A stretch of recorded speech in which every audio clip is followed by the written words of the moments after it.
All right. So good afternoon. Today we're going to be having a guest from the University of Utah. It's going to be Elliot Fenech, and he is going to be talking about the Student University Development Opportunity, or sUdo, great acronym. And it's a student internship program that they've been running at the university. So I'll turn it over to Elliot. Go ahead and take it away. Right on. Well, thank you for your time, you guys. So like he said, I work for the University of Utah, and we've developed a student development opportunity. It used to be entitled the student internship, but we found that that was just a little bit limiting to what we were doing. And thanks for the acknowledgement of the acronym. That's like my biggest pride and joy to this is sUdo. But yeah, the Student University Development Opportunity. What we have found when I was asked to work with students in higher education, like I also run event management for the University of Utah as well as problem management for the University of Utah. And they just threw students at us and said, hey, we want to use students because cheap labor, you can try before you buy, you get a feel, you can promote from within and grow internally. And it all sounded nice, but we had a real challenge with figuring out how to actually get product from our students as well as keep them motivated and provide value back to the students. So while we're evaluating how we can best leverage our student talent at the University of Utah, some issues in higher education were expressed to me from the students that I was inheriting. These two memes and tropes being some of the typical things that there are students that were graduating with master's and undergraduate degrees in IS or CS related fields, and they're not getting jobs after because they found in the interview process that they wanted experience, and that students who had skipped higher ed and gone straight to doing 2 years or 3 years of developing an application or playing with a program were more successful in their careers. So we wanted to address this. The idea of the program is to augment the theoretical degrees that the students are getting with applicable DevOps or research or CI experience, so they become not only more marketable to the general market, but also it makes them good candidates for us internally to find some really good talent to continue our research focus based stuff as well as our general enterprise staff. So a little bit of background about the student program. We do put a lot of our students first. Like we do still stress this is an academic endeavor for them. We let them know school comes first. We want to try to couple any of the experiences that you guys or that they are having with the mentorship that we're going to pair them up with. So if they're getting machine learning or if they're doing a supercomputing or if they're getting the business side, they want to do project management, like we're going to pair them up with a mentor who does that. So we do have about 17 different groups that span some 30 mentors that are involved that have different areas of expertise. And we try to facilitate that lifelong learning. One of the cool benefits that we get as well is the students will bring in ideas and concepts and applications that we've been too busy as full-timers to play with or to really vet out. So they'll bring in some ideas and we can kick it down to them for almost like a proof of concept before we do our big proof of concept for them to vet out some of the things in the weeds. We are focused on service delivery in the way we have this formatted, and I'll get into a little bit in the next slide, to make sure that on a standard interval that they have a deliverable that they're bringing back to show progress. And then beyond that, we've established a pretty deep cohort of students that come through the program. Consistently once a year, we have a house that everybody meets back at to work at projects where some of our alumni will come back to meet some of the students who are just going through it. And they build this really tight cohort of people who know each other in the community, know each other in the environment. They're able to bounce questions back and forth. Mentors continue to go to this, so they facilitate a lifelong relationship with the people that they're working with, the other students, as well as their mentors that they're working underneath. Some of the details about the student program, since they are students, and so we can stay in compliance with some international law, they don't work more than 19 hours a week.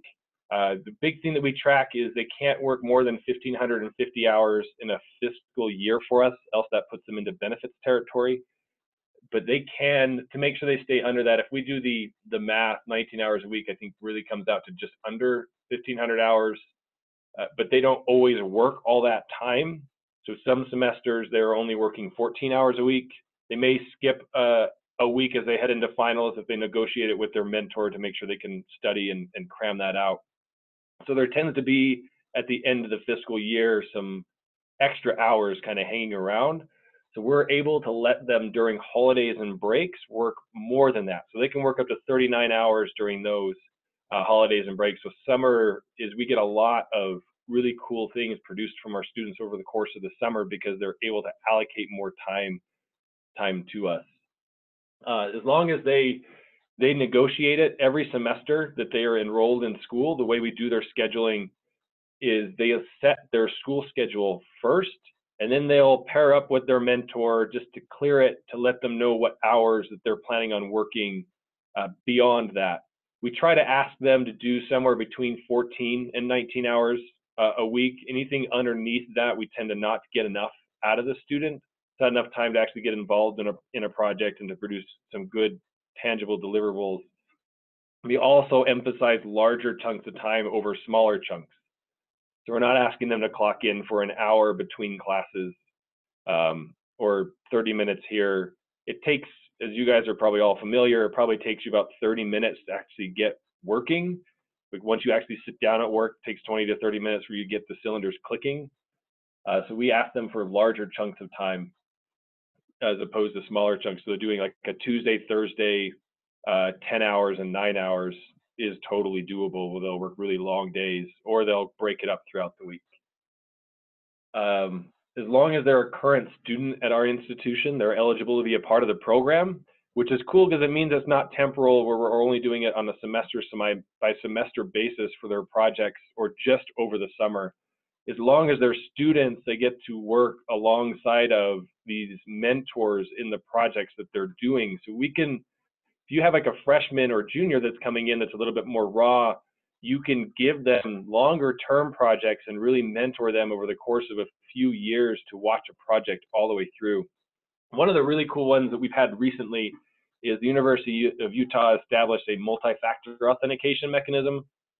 We use Duo, and that program was developed by one of our students, or integrated by one of our students that came through the program over the course of about a year and a half as he worked with one of our identity and access management in integrating that. So we got long-term implementation out of them for them to do a proof of concept and then ultimately push that up, which is great for the student because then they use it, they turn around and use that experience in their resume, and it assists them in getting a full-time spot. Once they graduate, we do give them a semester's grace. That's when the shift focus for me from them on getting their projects done and their deliverables done to me getting them hired, either internally or externally. We get them put on research projects as well. One of our advanced research computing groups here, if you guys know Tom Cheatham and Joe Breen, they have hired actually out of the student program before of students that have come through, but we base that all off of their project deliverables. So my focus then shifts to assisting them, getting them placed in a career that they actually want to be in because they can use this experience. The last thing on the slide too, to make sure that they are having deliverables, we have monthly resyncs with the student where we sit down with our lead and our mentor and make sure that they have SMART deliverable goals to meet and objectives to hit that we can hold them accountable for and make sure that they are producing, they are getting everything that they expect out of their mentor, all the leadership and training, and the university is also getting product back out of the student. So we do that on a month-by-month basis. So as I was saying, we have over 15 departments that work right now with the University of Utah. Everything from network to research computing. identity, project management, web hosting. We really try to run the entire gambit of the institute. In IT, we have one of our primary focus areas has been the research computing aspect, where they get to play with things like machine learning. They're playing with some robotics, some artificial intelligence. They're doing hyperclustering, supercomputing competitions. They get exposed to how to write grant proposals, how to do research-based stuff. It's been a really cool experience for a lot of these students who have never been exposed to that. And as an undergraduate, it's pretty rare that you get your hands on actual research and understand what it means to get a publication through and to work with like NSF to get funding, to know how that process works, and the review committees. So that's been a really cool experience for a lot of the students that have come through that, especially the ones that want to get a career in the research community and to continue that trend and don't really have a lot of interest in doing the enterprise environment, although we do have that area as well. So as we've built the student program, it morphed from me just working with a group of students to trying and to establish a framework that can be replicated across multiple disciplines throughout the institution. So we've focused more on, or I've started to focus less on the projects that the students are doing on a day-to-day basis as far as the manager of the student program, and have really focused on streamlining the process and using student talent as easy as possible. So we get like needs-based recruitment. We have lead students and myself who go out and meet with classes that are being taught on campus from our engineering departments or our business departments, our computer science, computer programming, our game development, and talk about the program and let them know the opportunity exists, to make sure that we have candidates who are interested or who can write in the right language, that know C or Python or JavaScript, or they've done system administration, they want to do system administration. We farm directly from those classes. And the way the onboard process works is, even if we don't have a spot open, we have a backlog right now, I think, of over 150 students that want into the program. And we've met with all of them, and they get a preliminary interview where we ask them some basic questions to get a feel of what they're into. Like, what do they want to learn? What are they interested in? What's their major or master's emphasis? And then when are they anticipating graduating, so we know how long we're getting with them. Typically, you find freshmen and junior come in a little bit more raw, but we're going to get them for a long time so you can groom and grow and really get a lot out of that student, as opposed to a master's student who's coming in that's more temporal. They're usually only around for 6 months, a semester or so before they get hired somewhere else full time. So our expectation is that they're going to hit the ground running right away and be able to contribute right away and not have to have as much training. And we ask a couple key questions as we're pairing these up, because we have all those different groups. Every group has its own personality. Every research thing that I've been a part of has its own culture, its own management style, its own leadership style. So we ask the students what their ideal manager is like. What are the attributes of that person? We're kind of looking to see if they prefer somebody who's hands-on, who's going to always be there, kind of over their shoulder, who's going to come and check in on them frequently and guide their ship pretty intimately. Or if they prefer a leadership style that's more hands-off. Maybe with these monthly resyncs is the only time you're going to get with them, and they expect you to use a lot of Google Foo and go find and Stack Overflow your questions and answers, and that you're not going to require a lot of hand-holding. So we ask to see where the student's going to fit there, and then we also ask what their ideal working environment is like. So we're trying to see, do they like a team-based, something noisy, maybe those work hard, play hard environments that are typical if you've watched Silicon Valley, right? Like the standard San Francisco Bay Area environment. Or do they prefer like a solo-based work where the expectation is there's not a lot of other students even that you're working next to. The mentors maybe are busy, and you're going to put on headphones and put your face into a computer and really just hammer out code for a few hours and not necessarily integrate with a larger team community. That way, as I have this diverse set of mentors and team styles, I can quickly replace any students that turn over. So if you're a mentor and you have one specific style, like you are very team oriented and hands-on, if you have a student that graduates or is graduating and you say, hey, I need another student, we've already pre-vetted candidates and students to quickly replace that we'll have back for a second interview that you can meet with them and see if it is going to be a personality fit. So we have a 2-interview process at least, where the student, we just do like a general analysis of the student, what's their attitude and how do they work.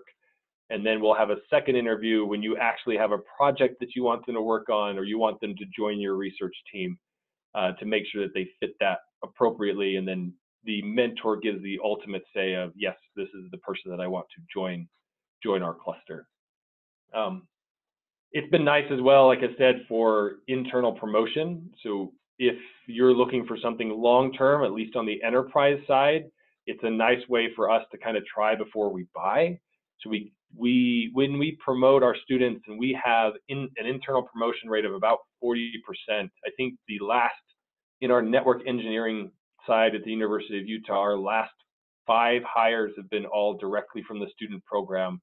Our research side as well has taken a couple directly from the student program. I run the event management team. I've taken a couple directly from the student program, because your engineering staff knows what they're getting. They don't have to reach into the unknown and try to vet out who's joining our team on an unknown basis, or just off of a brief 3-hour meeting and a piece of paper. We've worked with this individual for a couple semesters. We know how they interact, and they have a good understanding of what the challenges of a higher education are. So they fit really nicely. And in building this framework and the streamlined process and having these monthly resyncs, it's a unified approach for the institution that sets expectations. So you know what you're getting from us, or you know what you're getting from a student, because there are these expectations that are set across them or set on top of them. There's not this unknown of, I'm going to go hire students to help me and I have no idea how to manage them or how to wield them. The student program as a framework enables you to have a clear understanding of how to get expectations, how to set expectations, and how to facilitate them long-term, universally. So the students that are being run doing the supercomputing research are exactly the same framework that's being run in the network. That's the same framework that's being run by the event management team and project management team. So it's a good way to have a unified approach to set expectations. And it also augments and complements your existing staff, like your existing efforts. So they are not just getting coffee necessarily, or they're not just file jockeys where you're asking them to document, although that is a heavy part of what a lot of the students are used for, is to make sure that their documentation is accurate and things make sense. But they are also augmenting what you are doing. Like, they're little mini yous, ideally, as a mentor, like they're little mini pieces of you that you're helping train to become you in the future. Right?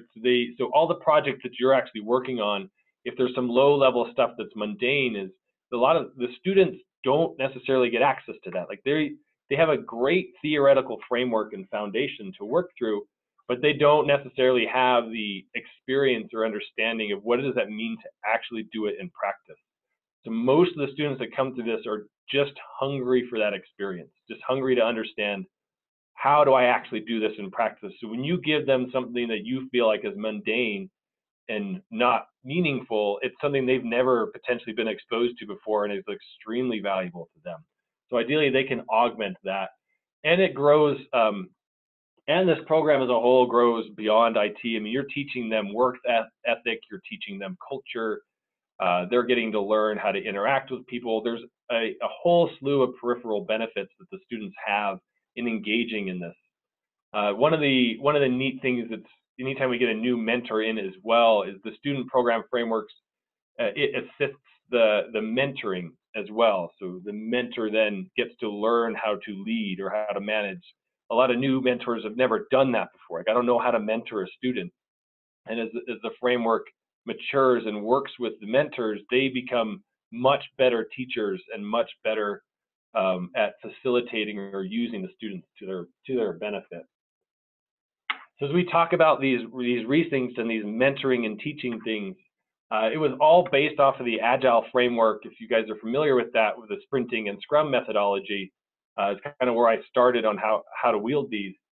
And so monthly, and if the student rethinks monthly, that's about 2 hours of an FT, or 2 weeks of an FTE's time.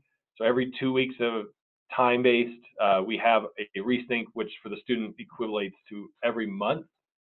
We have a meeting between the mentor, the student themselves, and then I also have a student lead layer where I mentor lead students who are looking to get into management on how to mentor, on how to manage, and how to run the program. So the program is pretty much built off the backs of these student leads that have been driving all these initiatives.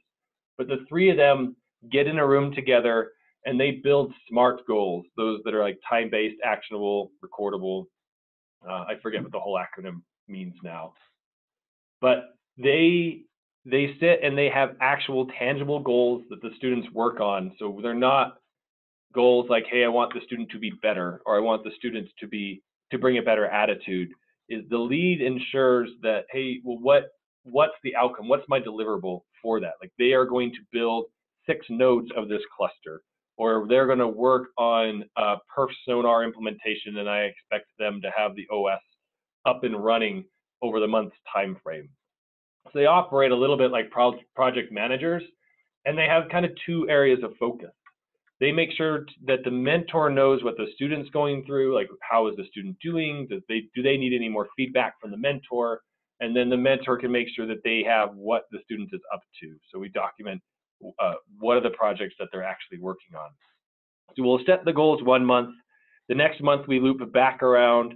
We review how many of the goals were done. If they weren't completed, what sidetracked them, what project totally came from the side of the left field we didn't know about. We can document why they didn't get certain things done. And then we rank them. We rate that month's performance on a 1 to 5 scale. 3 being about average, that means the student got everything done. 4 being amazing, that they came back with a little bit more, that it was better than expected. 5 being reserved for those students that are ready to join the full-time ranks, or we think that have fully matured in their professional development and are ready to undertake a more advanced role. 2s are usually reserved for kind of warning shots, like maybe there was a mismatch between the expectations between the mentor and the student. It gives us an opportunity to say, hey, this isn't okay. Let's make sure that our goals are set and we understand what we're actually working toward. If we get 2 months of consecutive 2s because we have such a deep candidate pool, we usually move on from students. So we try not to drag on a student who's maybe not fit for that position over the course of a long time. And then 1s are really reserved for something egregious, and they usually don't get to the end of the month if they're going to get a 1, and we'll move on from the student. But our goals as well, we've found that these resyncs, these monthly resyncs, have started to facilitate lifelong friendships and relationships between mentors and students. We've had people move on for us to work for Adobe or Domo or Raytheon, these other companies. They actually reach back out to the mentor again later in their life to collaborate on projects and opportunities. And if you were a mentor, like some of the questions, and I'm almost done, some of the questions that we get asked is, what are the mentor expectations? Like, how do I get started there? The students sound amazing to wield, but I've never mentored before. So we have that minimum expectation that the mentor will be available for at least that 30-minute resync. But we have found that the mentors that are most successful and the students that seem to get the most enjoyment out of the program and who succeed and have the most deliverables really resync with their mentor on a more aggressive basis every week or 2 weeks. They sit down, and this isn't just like a touch and go, like I poke my head in the mentor's office or cube and say, hey, I'm here, here's what I'm working on. But these are like sit down, for a minute and say, here's where I'm at with my project and here are the challenges that I have. Those, if they sit down every 1 or 2 weeks, we tend to get more out of those students. And it's okay for a student to have more than one mentor. Sometimes that's asked.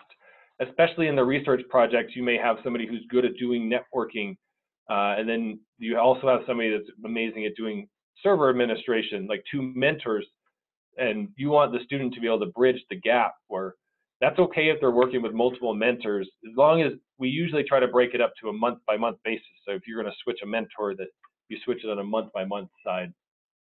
And there's really no correct way to mentor, which is really why we like our mentors to mentor however they feel comfortable doing it, and we'll find the student to match that, which is why we ask those preliminary questions, asking them what their ideal work environment and leadership style is like, to make sure that as we get a mentor, that they pair up really, really well with that.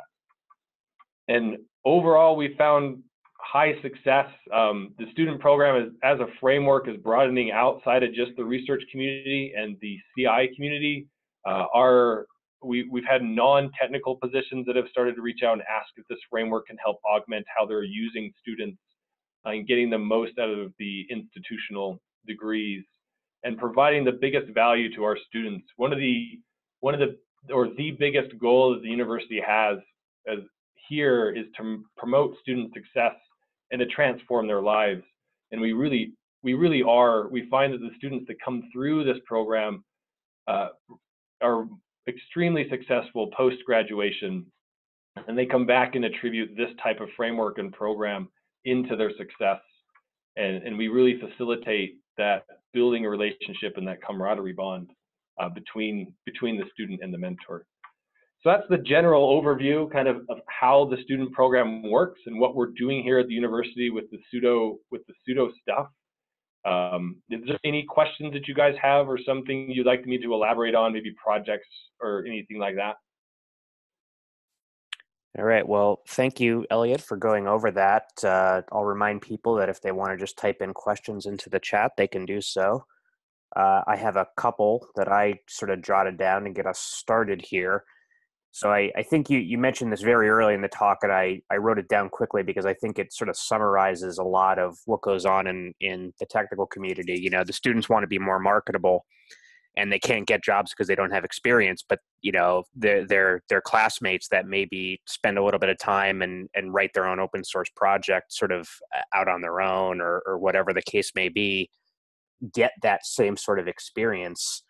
So how do you approach this when you're trying to convince students to come into this program so that they don't sort of get into that mentality? You know, how can you help those that may look at that as being the easy way in, writing their own app or trying to volunteer elsewhere versus joining this program? So when we do our outreach, we have found as students leave, the general feel of is in the professional ranks, the degree is now an augmentation to your applicable practice. So we've also found, we talk about the students who graduate from the program, if you graduated with a degree alone, you might fall into that trap of no experience. And if you have experience, you'll get hired. But if you go through the student program, now when you graduate, if I'm an employer and I'm looking at students that I'm gonna hire, and now I have somebody who has experience but no degree, and I'm comparing that to somebody who has experience plus the degree, I mean, that augmentation speaks for itself. And if you can augment your degree with some type of applied experience, you will be much more marketable than somebody who just has the experience. So even if you don't come through the student program framework, and as I meet with people and go to career fairs and such, I try to emphasize, do something. Either come through this student program or get on your own, put together a Hadoop cluster, do some big data machine learning stuff, play with a virtual network, but do something and then cite it on your resume so when you graduate, you don't do yourself a disservice. Does that answer your question? Yep, absolutely. So we have our first audience question, and this is from Quinn at UC Berkeley. What do your demographics look like for the student participants, especially for research projects? We've partnered with the Student Computing Club at Berkeley as the most effective pipeline to our student internship positions, but they're all the usual demographic suspects. We'd like to make our program more welcoming to women, underrepresented minorities, but continue to struggle with outreach to these groups. Yeah, I can absolutely agree that that's a challenge that we have. Similarly, especially for our research side, we reached out to the same groups that you have. We have a supercomputing club and a computing club that has all the same exact demographics things that you described. I try to do a lot of outreach personally. I teach for the Department of Communications, and they at the University of Utah have a really interesting focus on how to communicate the use of technology to the general public. And especially in the research side, there's a need for people who can write well.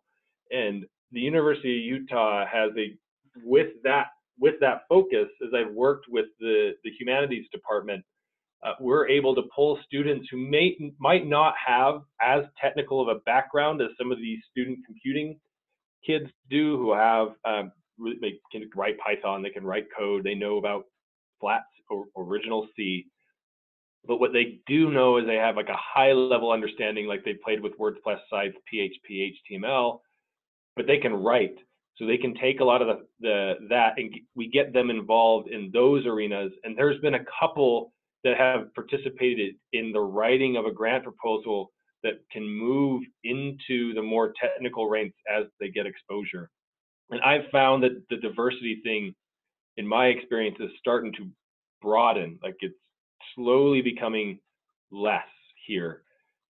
Also a good resource is we pull from our School of Business as well. They've started to have some CI classes and information systems classes where they teach networking and database. And if we pull from there, we can get a little bit more diverse of a background. But I don't disagree with that assessment at all, that it is a challenge for me to go out and make sure that we're keeping the ethnic diversity, cultural diversity, and gender diversity there. Okay, thank you for that one. So while we wait for a couple more questions, I have another one here. So you noted that you want this to sort of be a lifelong thing. Have you had any students who've gone through the program come back and offer their services as sort of an external mentor? Yeah, no, we actually, not only that, we've had students come back and poach out of the program, which I guess for better or for worse for the University of Utah. Like we find that the students move on and we maybe don't have a spot for them internally. They'll go out and get a position with somebody like Galileo Processing, where they're doing some really cool things with monetary processing. And then they come in and they know the reputation that the student program has and what we're building, and they'll clean house on us. But they come back not only to poach, but they'll also come back and give presentations to the students about their experience through the program, where they've gone post-program, what you can expect after graduation, after you leave the program. And then personally, I hold like once a year over the fall break, I hold a retreat where I invite alumni back and my high-performing students to come for 4 days and just work on projects. And that as well builds a really cool bond between students who are coming through the program to meet and talk with students who are outside the program, who have moved on. Okay, that sounds great. So one other, I guess, related question is, I'm guessing that the funding for this is probably all based from the university. Have you had offers of, or have you tried to get sponsorship from businesses either in Utah or beyond to sort of offset some of these costs? Sure, and so the funding question is a good question. So the way we work is the student themselves is actually funded by the department or the group that wants to use the student. So all the students aren't centrally funded. So if I work for research computing and I want a student to work on my project, I come up with the funding for that student, and then the lead position and the framework is centrally funded. That enables us to scale pretty rapidly, and it also enables you as a project or program manager to scale up or scale down your student as you get grants back or as you get money pretty dynamically, without the overhead of having to submit a request for a student and then I had to find funding to scale the student. If you already have the funding and you're ready to roll, I have the backlog and the framework, and you let me know, and we augment it. I had the Salt Lake County School District reach out as well for us, and they are interested in doing this and building almost a pipeline to the university for high school kids. So I'm collaborating with them to talk about how can we get this framework and maybe some mentors that are working for the state or mentors that are working here but at the University of Utah, and collaborating them with high school kids, or maybe and get them involved so they come to you, or that they get excited about research or higher education. But yeah, we've had some outreach and some requested interaction and how we can share the process and share the student. That particular idea is in its infancy, and I think that if we collaborate more, if we stay in contact with me over the course of the next year, I anticipate that I'll have a model of that actually working by this time next year. Okay, that sounds great. So another question, Dory from Buffalo sent me this one. She's always felt like as a university, providing this service to students really should be a priority. She works in an HPC center at Buffalo and has always wanted to start something like this, but they are small in terms of staff and they have a huge workload, such that having students working for them has always seemed like more work than it was helpful. Most of the things that they do as system administrators requires root access, which they can't give to students. It's really hard to learn many of these things without having elevated rights on a system. Do you have any advice for her situation? Okay, so two things. Let's start with the elevated rights one. That is a common issue that we have here as well, because you don't necessarily want to give a student elevated rights or have to go through changing your password every time a student turns over, especially if they turn over rapidly. So different mentors have taken a different approach. One common approach is if you have a long-term student who's going to be here for a while, after they kind of prove their mettle or earn their stripes, they kind of work their way into the elevated access because you trust them and you learn to work with them. But that's not always the case. Another really cool thing that staff do with the students is they will give them like a dev box or a demo box. And before something goes to production, it's the students that are building your proof of concept or getting it ready, or they're doing QA testing, or they build the initial kind of launch product, right, to get everything off the ground for any changes that you have, or they maintain process control and they do some high level administration stuff. Because a lot of what IT shops and some research lack is because they are strapped and resource strapped, there's not a lot of really vetted process work behind them, like change control, change management, incident reporting, documentation, like that stuff I think typically lacks in some of the research computing realm, and the student can help iron that out while still being exposed to all the rest of it. So that's a good place. And then the initial one that you had asked about the overhead of the students is, I absolutely agree. That's the most common when new staff comes to me and they ask about the student program framework. That is the most common thing that's said is they're hard. It's hard to get a student off the ground. It's hard to get this initial framework spun up. I don't know what I'm doing with students. It's difficult to train them. They turn over. They're unreliable. They don't show up to work. All of that, which is not necessarily wrong, but that's why we built this framework around them. My advice would be to have somebody like myself, at least one dedicated staff member that can coordinate facilitating the students. So you say, hey, it's your job, in addition to the other things you're doing. So for me, I work a normal full-time job, full-time career, and this takes about 15 to 20% of my time. But to have somebody who's responsible for ensuring that this framework's being held to, right? That the students are getting their monthly resyncs. Those are really important not to shirk. I find that the students and mentors who shirk that 30-minute meeting end up becoming discontent with the student, and the student becomes discontent with the mentor. So if you can find one individual maybe who is has leadership skills and has some good communication practices to kind of lead the student effort and centralize it underneath that individual. I think you'll find that if you establish this framework, it's pretty easy. All right, thank you for that. So I have a related question, since this really is a two-way street. It is sort of students are getting something from mentors, but I think equally mentors are getting something from students as well, and not just work products, but sort of experience in being a mentor. What's sort of the way that you try to curate the good mentors, and if you have any sort of advice about how you deal with humanely a bad mentor, because I know that you may have that happen from time to time. Yeah, so we curate our mentors. I mean, that's the other part of this, that 30-minute resync, right? So we enable the communication. So once we basically get the mentor and the student locked in a room to talk about their projects, as the lead and the manager of this, I'm mentoring my lead students on how to be good facilitators and communicators.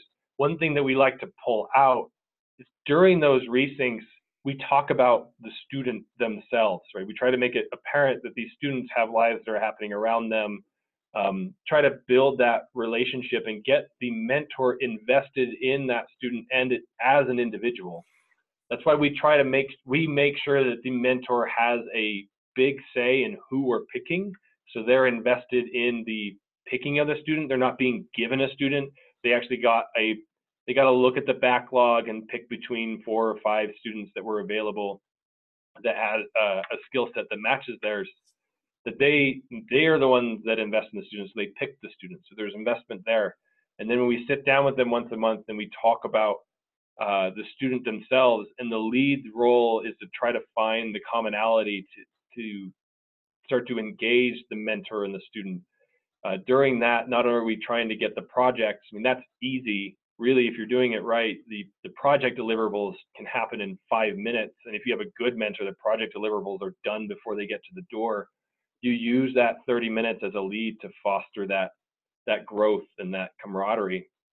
And then bad mentors or mentors that are struggling, I try to sit aside with them and kind of talk about what has been working, what works usually for mentors, and to see if it's still a right fit, because it is kind of a unique skill set to get. Like it takes a special person to be patient enough and to deal with a student who has a lot going on that might make the same mistake twice. To talk them through, and people who recognize that these are academic individuals who are trying to learn. They're not part-time or entry-level FTEs who you have an expectation for. We're training. These are attitude over aptitude individuals. So I try to sit down and explain that to them and help them with some concept that I've found that has worked in the past, or even pair them up with point them in the direction of a mentor who's getting a lot out of their students. Like say, hey, this mentor has found that here's some methods that they use to get a lot out of their students. Why don't you spend some time with them? And we're thinking having a meeting of the mentors that happens like once a quarter, where all the mentors can get together in a room and talk about the challenges or collaborate together and start to build cohesion amongst mentors across disciplines. Well, that all sounds great. Have you franchised this yet and made sort of this model available for others to adopt? That is our next step here at the university, is to franchise this and to make it a model that we can adopt. Right now, it's a framework that's just exploding here. I started this about 3 years ago when we had a CIO that said, hey, for every FTE, you guys have probably heard this before, every FTE that turns over is going to be replaced with 2 students. And all the FTEs freak out because, well, that means students are getting root access and all these things. So we got a huge influx of students because of that mandate, and nobody really knew what to wield them with. So about 4 years ago, 3-4 years ago, is when I started this. And it was slow to kind of build and manipulate, and I got to work with our research computing group and our research faculty. And I myself went through a master's degree, which exposed me to a really good mentor here at the university. and I model a lot of this after them. And as soon as it took off about a year and a half ago, I mean, it's just exploded. And our next step is to move that way. We're working on a grant proposal with the NSF to see if we can get this moving more, and that is ideally our next step, is to franchise this. All right, well, that sounds great. And once you sort of have it to the point where it can be released, I think that it's been an ongoing discussion, especially for a lot of the people on this call who do have CC Star grants. Firstly for trying to maintain and curate technical staff, but if there's a way to do it with the ready source of students that are at a university, that would be the best sort of intake mechanism. No, and I think the litany test for me, I come from an IT background, so I feel like we can hit the stuff that you guys are probably most interested in. But for the student program as a framework, I mean, the litany test is, can this be replicated into a non-technical realm? So maybe it can work with finance or room scheduling. It can augment the president of the university or something, right? If it can do something non-IT related that's independent successfully, and can it also expand beyond just the University of Utah and be independent of me as an individual? That's the litany test for this actually being successful as a franchise. All right, well, that sounds good. I haven't seen any more questions come in, but we'll just pause for a minute in case anybody does have any more. I'll thank you again for giving the presentation, and just a reminder, send me the slides. I'll make sure that they get posted. Yeah, I'll do that right after this. All right, well, no more questions. So thanks again for your time today. And just a programming note for everybody who's out there, we're going on a 3-week hiatus because of SC17. So we'll pick up again, I think it's the 1st of December, so just look out for announcements. And for those of you that will be at SC, stop by the knock, booth number 1081. If you want a tour or anything, I'll be there. I know Dory will be there as well because she's on DevOps this year. So looking forward to seeing some of you there. And thanks again, Elliot, and we'll talk to you all soon. Hey, thank you very much for your time. I really appreciate the opportunity. Thanks. Bye.